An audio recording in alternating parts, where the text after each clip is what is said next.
Building my first raised bed transformed my gardening experience from frustrating to fantastic.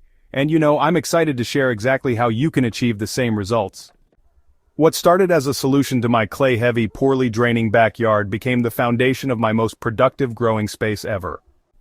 Raised beds solve the three biggest challenges every gardener faces: poor soil, drainage issues, and back-breaking maintenance. When you build up instead of digging down, you create the perfect growing environment while making your garden accessible and manageable. The elevated design provides superior drainage that prevents root rot, while the contained space allows you to control soil quality completely. The visual impact is striking too. A well-built raised bed instantly transforms any space into an organized, professional-looking garden that produces consistently better results than traditional ground-level plots. For gardeners dealing with rocky soil, heavy clay, or contaminated earth, raised beds offer a fresh start with ideal growing conditions from day one. Size matters when planning your raised bed, but bigger isn't always better. A 4-foot width allows you to reach the center from either side without stepping on the soil, while 8 to 12 feet in length provides ample growing space without overwhelming beginners.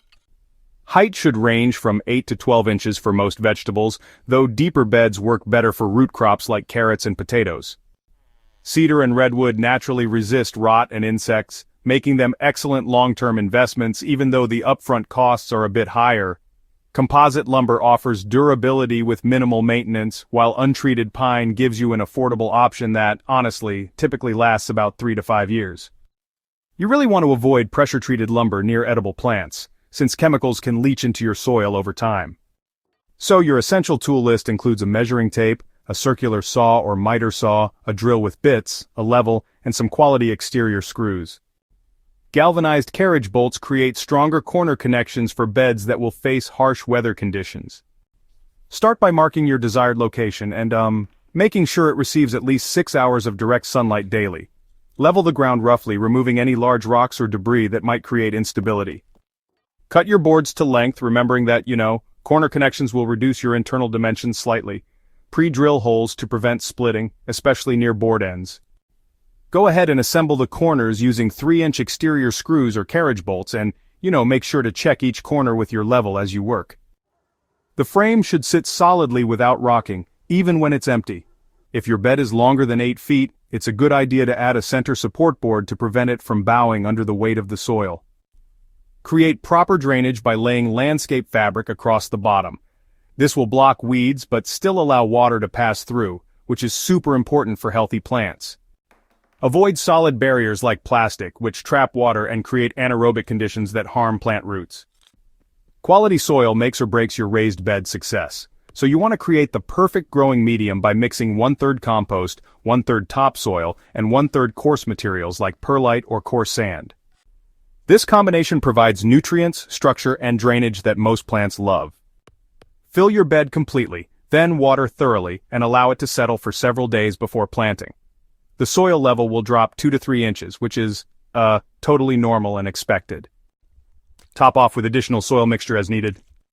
Plant spacing becomes critical in the confined space of raised beds. Make sure to follow seed packet recommendations closely, because overcrowding reduces yields and increases disease pressure.